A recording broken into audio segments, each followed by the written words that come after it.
Bonjour, je m'appelle Elisabeth Scala-Lemaire, je suis radiologue à l'hôpital de Calais depuis 2 ans. Je suis spécialisée dans le dépistage du cancer du sein depuis longtemps, 18 ans je pense.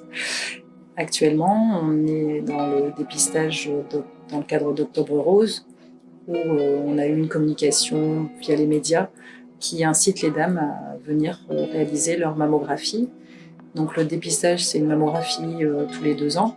Ça a été instauré en France depuis les années 2000 pour éviter de trouver des cancers du sein des stades dépassés.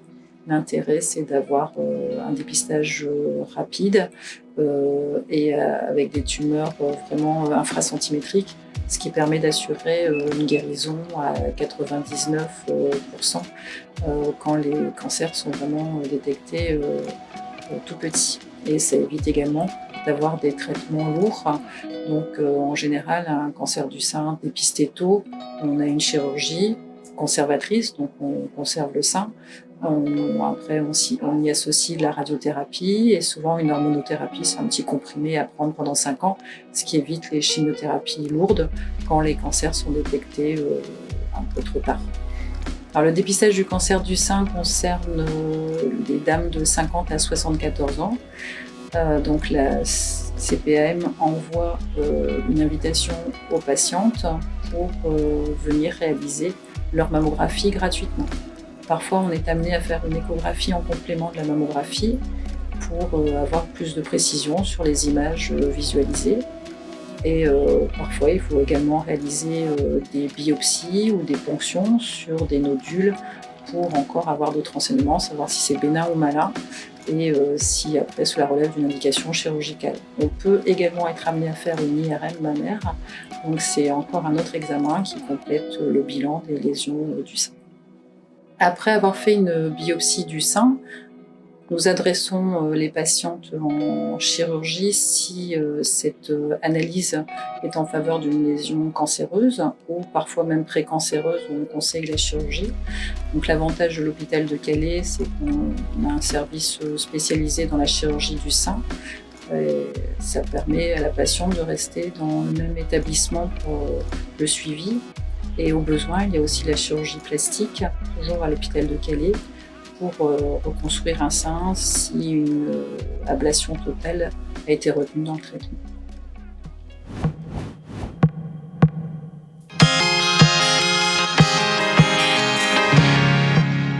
Nous sommes 3 infirmières au sein du secteur de consultation gynéco de l'hôpital de Calais.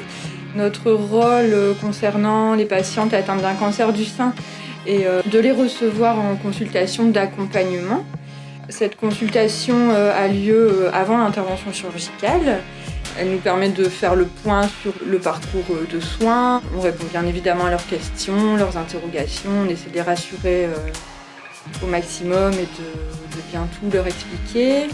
Cette consultation permet également de les orienter vers des personnes qui pourront les accompagner lors de leur parcours. On leur donne également les contacts d'associations, telles que Opal 10 par exemple. On les oriente vers des structures intra-hospitalières ou extra-hospitalières comme les soins de suite et de réadaptation, l'espace ressources cancer à Calais par exemple. Cette consultation nous permet également de leur montrer, si besoin, les prothèses existantes qui peuvent être utilisées dès le post-opératoire ou les prothèses qui sont utilisées plus tard une fois que la cicatrisation est terminée. Et nous les orientons vers les pharmacies spécialisées dans ces prothèses. Un autre de nos rôles est de recevoir de nouveau les patientes après l'intervention, une dizaine de jours environ après l'intervention chirurgicale. Nous allons contrôler la cicatrisation en relais des soins à domicile. Elle nous permet de voir si la cicatrisation se fait correctement, de pouvoir appeler un médecin s'il y a un moindre problème. Lors de ce pansement, en général, la patiente rencontre notre kinésithérapeute, M. Bourgois, qui voit les patientes pour leur expliquer les gestes à faire, à éviter, leur donner des conseils, répondre à leurs questions, leurs interrogations et puis les inciter à reprendre une activité physique rapidement dans la mesure de leurs possibilités.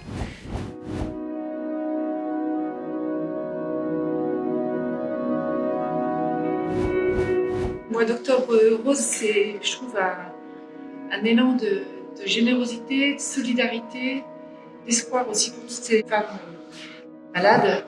On est tous concernés pour plusieurs raisons. Déjà tous, dans notre entourage, on a des personnes malades atteintes de cette pathologie, cancer du sein. Mais aussi en tant que femme, on est 3 femmes là dans la salle, on peut être effectivement malheureusement confrontée à cette pathologie qui est douloureuse. Et puis, à titre professionnel, préparateur et pharmacien, tous les jours on rentre dans cette salle pour préparer des poches de chimio. Mais jamais on oublie que derrière il y a un patient, une patiente particulièrement. Et voilà, on est partie prenante de cet élan de solidarité de ce mois d'octobre.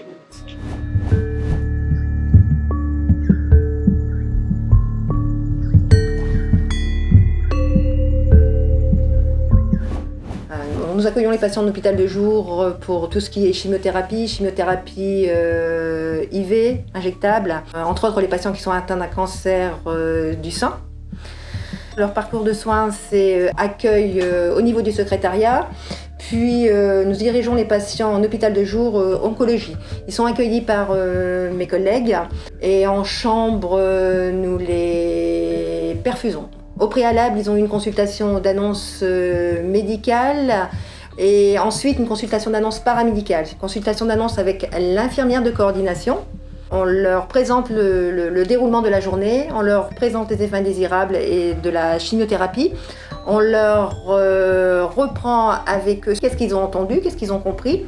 On leur donne leur rendez-vous, on leur remet également tout ce qui est convocation, tout ce qui est rendez-vous pour la venue.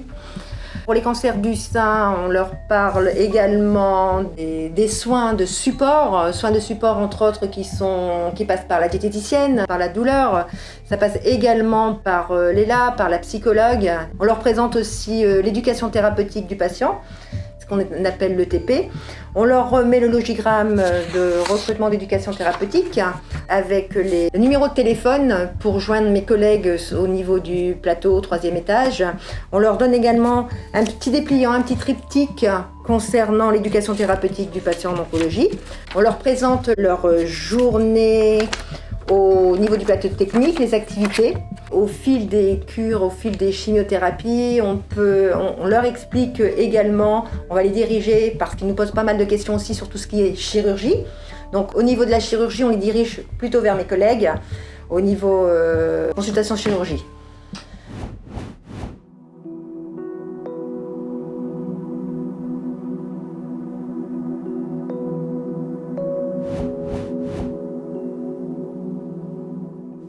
Bonjour, je suis le docteur Becca, chirurgien gynécologue spécialisé dans la prise en charge des cancers, donc cancer du sein et cancer gynécologique. Alors dans le cadre d'Octobre Rose, nous avons voulu vous montrer un petit aperçu de ce que nous proposons pour la prise en charge des patientes atteintes de cancer du sein. Alors ça va de la prise en charge chirurgicale bien sûr, avec la participation de la chirurgie plastique pour la reconstruction mammaire.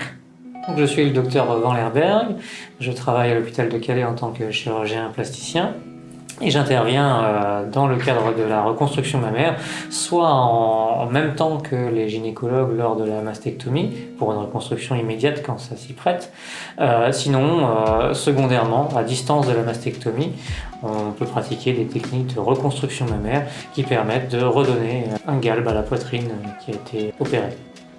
Alors nous prenons aussi en charge les patientes qui ne sont pas malades, qui n'ont pas de cancer, mais des patientes qui ont une prédisposition élevée et qui peuvent déclarer un cancer du sein.